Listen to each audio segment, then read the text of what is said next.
Healthy Scratch Red Wings Report, presented by 5v5hockey.com. Yo, welcome back to the Healthy Scratch Red Wings Report. It's Buschy with you once again. If you enjoyed today's video, please like, comment, and subscribe for more Red Wings content. You see this here? These are Red Wings legends. Now, all the retired numbers, I put these up here years ago, and it was actually because I was a huge nerd. This is how they hang at Little Caesars Arena. Now, when I look at these numbers on this board and at the arena, one thing it makes me think of is these guys represented the Red Wings in every single way imaginable. If you say Detroit Red Wings, you think of these 8 players. What I want to talk about today is, are there any other players that deserve to be up in the rafters? I know you're all thinking a few numbers, and yes, we are going to think about them, but I'm going to throw 3 other numbers at you. What we're going to do is go through all the criteria that I think the Red Wings use when they look at who are we going to retire, which numbers should be in the rafters. Now, the number one thing that I have found just in my little bit of research looking at similarities between those 8 retired numbers, Hall of Famer, basically a lifer with the Red Wings or had a big chunk of their career with them, Stanley Cup champion, elite stats, or they grew the franchise or grew the game.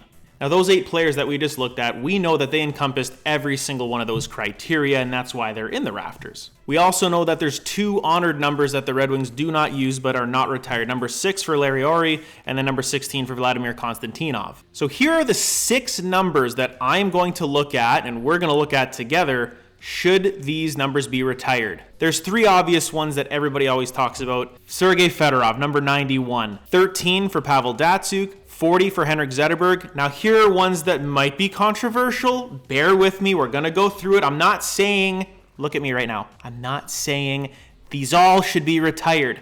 We're starting a conversation. These 6, let's look at them. Which ones should be, which ones shouldn't be. That being said, number 14, Brendan Shanahan. Number 30, Chris Osgood. And number 55, Niklas Kronwall. Don't get mad at me. We're going to talk about it. Here's what we're going to do. We are going to compare all 8 retired jersey numbers that the Red Wings have currently and these 6 players and see if there's any similarities or they fulfill some of the criteria that we just went through. Now, the first thing we're going to look at is just point totals. Now, of course, you have to have elite stats to have your jersey number retired by a team. There's some names on here that are going to jump out at you. You see Brendan Shanahan, 3rd on the list. You see Fedorov at number 5. Zetterberg and Datsyuk right in the middle, and then Kronwall at the bottom. Now, to make this a little more fair, let's look at points per game. Just take a look at number 3, 4, 5, and 6. 4 of the 5 skaters that I think can be talked about in the retired jersey conversation. You've got Datsyuk and Fedorov hovering around that point per game mark, and then Zetterberg and Shanahan at the .89, just a bit below the other 2. But look who they're in front of in points per game. Legends like Delvecchio, Lindsay, Abel, Lidstrom.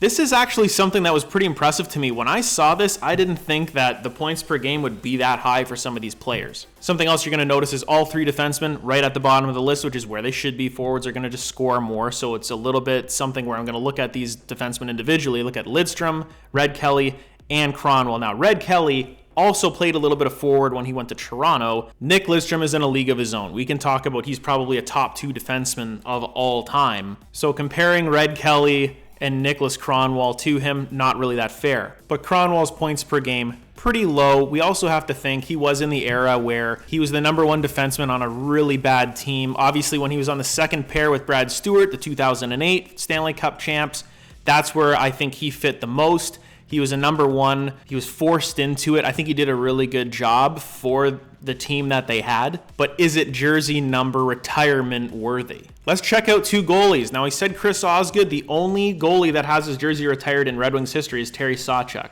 Again, comparing Sawchuk and Osgood, is that fair? We're going to find out. Now, Terry Sawchuk had double the amount of shutouts that Chris Osgood had. Now, you can argue that maybe it's harder to get shutouts in today's NHL or even a decade ago versus when Terry Sawchuk played.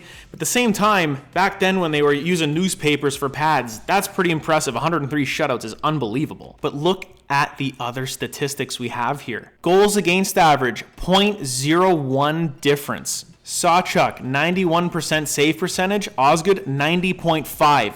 incredibly similar. Terry Sawchuk, 445 wins. Chris Osgood, 401. Both of those guys are in the top 13 in NHL history in wins. And if you really want to look at it, Osgood has a way better winning percentage than Terry Sawchuk does. Let's look at some individual awards. You're going to see a little bit of the older guys. There was a lot more awards won there than some of the newer guys. Keep that in mind. There was way less teams, way less players. You can see there's only a few Hart trophies. Obviously, Gordie Howe won 6 of them. And Sid Abel had one, but look who had another one. Sergei Fedorov, somebody that I think 91 should be in the rafters.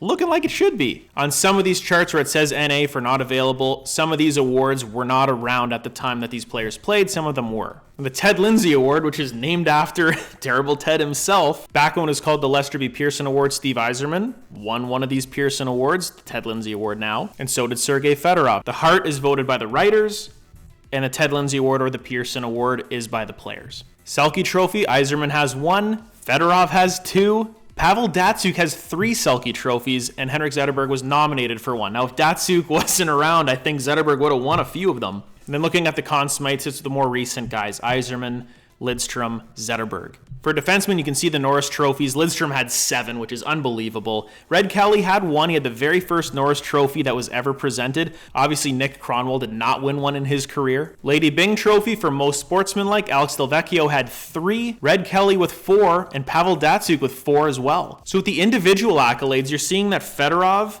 and Datsyuk have a ton of these individual awards. Let's look at All-Star Game appearances and then first team All-Stars. Gordie Howe, obviously, 23 All-Star games, unbelievable. 12 first-team All-Star as well. Yzerman made 10 All-Star games. He was first-team only once, which was actually pretty shocking because he was elite for like most of his career. Sergei Fedorov, 6 All-Star games. He was a first-team All-Star once. Datsyuk and Zetterberg both played in some All-Star games. Neither of them made a first team. I think they made the second team once, maybe twice, but they were never in that first elite tier of players in the NHL. Nick Kronwall didn't make either All-Star list, but Brendan Shanahan, 8 All-Star games, and he was a first-team All-Star twice in his career. Now, the last 2 columns are the ones that I thought were pretty important as well. Are they in the Hall of Fame, and were they with the Red Wings for most or a chunk of their career? Now, Zetterberg and Datsyuk most likely will be in the Hall of Fame. They're in the conversation. So right now, we're not really sure. Are they going to get in? They're definitely nominated, and they're going to be close. They're both up next year. Zetterberg could have got in this year. Datsyuk will be next year with him. Wouldn't it be awesome if they both got in at the same time? Now, obviously, Nick Kronwall, I don't think he has Hall of Fame statistics, so I don't think he will get in. Now, Datsyuk, Zetterberg, and Kronwall all were Red Wings for life, and that's something that I think is a check mark for all of them in this argument. The biggest thing with the next 2 guys is what happened maybe when they left. Sergei Fedorov famously signed that restricted free agent tag in 1998 with the Carolina Hurricanes, forced the Red Wings to just unload a boatload of money to retain him. Probably left a little bit of a sour taste in the Ilitch's mouth. And then the way he left in 2003 to go to Anaheim, we'll never really know what happened. Maybe he wanted to change, maybe it was a money thing, but it's definitely something where the Ilitch's held a grudge against Sergei Fedorov. The return of Sergei Fedorov at Comerica Park, the Alumni Classic when they played Toronto, he was the second loudest cheer behind Steve Yzerman. It was the first time these guys had been on the ice together since they played together. And now, because it's more commonplace to have some of these alumni games, it's really cool to see. But this is the only one that Sergei Fedorov took part in, and it was awesome to see him back, to see the fans re-embrace him. I think if you really asked him candidly, what was the biggest mistake in your career? It has to be leaving Detroit, because after he left, he was still effective, but he was never the same player. Brendan Shanahan left in 2006 to go to the New York Rangers, so that's something where like he was on a bunch of different teams in his career. He was effective the whole time. What I can argue with Brendan Shanahan is how integral he was to the 1997, 1998, 2002 Stanley Cups. Because if they don't pick him up, they don't make that trade with Keith Primo and Paul Coffey and get Brendan Shanahan, he was the grit and the toughness that they needed. I still remember him flying in after Adam Foote, making him go spinning like a top in that brawl in 96-97. It was one of those things that cemented Brendan Shanahan as a Red Wing. I think if you look at his career as a whole and go, what will he go into the Hall of Fame as?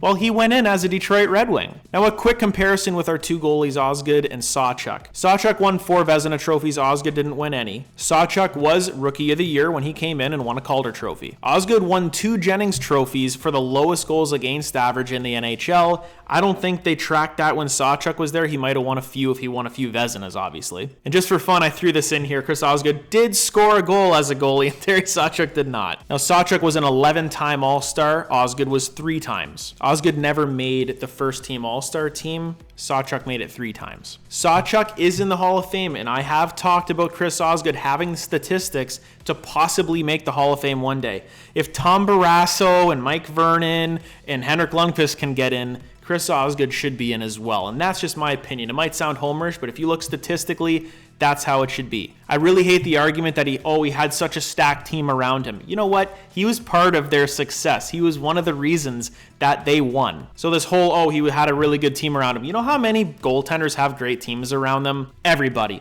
No one has stats like Chris Osgood does. Now, both of these guys didn't play their whole career in Detroit. They both played a majority of their time with the Red Wings, but Osgood did leave, went to the Islanders, went to the Blues, came back, obviously won the Cup in 2008. And Sawchuk bounced around a little too, but he's mostly known for his time as a Red Wing. There's an interesting stat about these two guys as well. Chris Osgood is the first goalie since Terry Sawchuk to win Stanley Cups 10 years apart as a starter. Let's talk Stanley Cups, because every single player that has their jersey number retired and everybody that I've actually put forward has won at least one Stanley Cup. Now, some of these older players like Howe, Lindsay, Delvecchio, Kelly, Sawchuk, they were all on these 1950s teams. They won 3 or 4 Stanley Cups each. And then you've got that middle tier of Yzerman, Lidstrom, Shanahan, Fedorov that were there for 97, 98, 2002. And then you can say Lidstrom, Zetterberg, Datsyuk, and Kronwall, obviously 2002 and the 2008 team. I'm not going to go through the specific cups. You can see it on your screen right now. The point is, every single one of these players has won a Stanley Cup, and I think that's what checks that box for every one of these players to be in the conversation for a jersey retirement. Let's boil down one last fact until we try to conclude who should be in and who should be out. No one has wore number 30 since Chris Osgood in 2011. No one has wore 55 since Kronwall retired in 2019. No one has worn number 13 since Pavel Datsyuk left in 2016. No one has wore 40 since Zetterberg retired in 2018. And no one has worn number 91 since Sergei Fedorov left in 2003. We've had a few guys that have come in that have wore 91 in their career, and they changed their number. One that comes to mind is Brad Richards. And the last number we were talking about, 14. 3 players have wore 14 since Brendan Shanahan left in 2006. It was Derek Meach,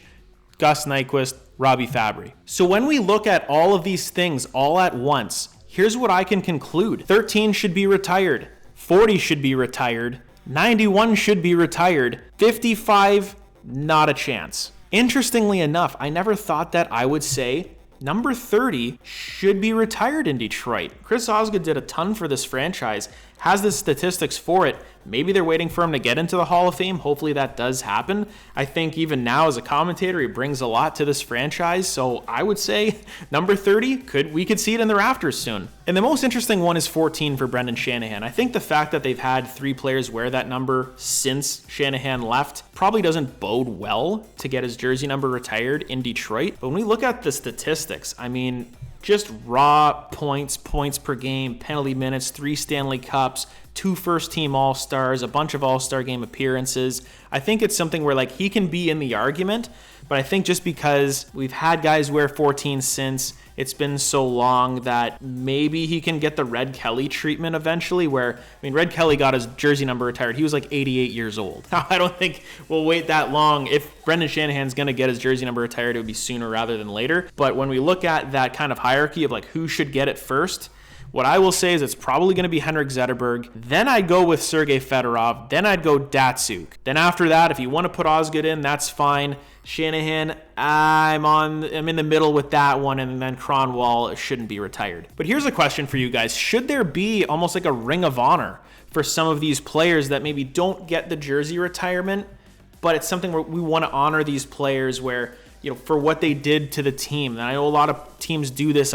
Edmonton comes to mind, where maybe the guy's jersey isn't retired, but hey, we're going to have a ceremony that honors you for your career, what you did for our franchise. Because we could place guys like Larry Ari and Vlad Konstantinov in there. We could put Nick Kronwall in there.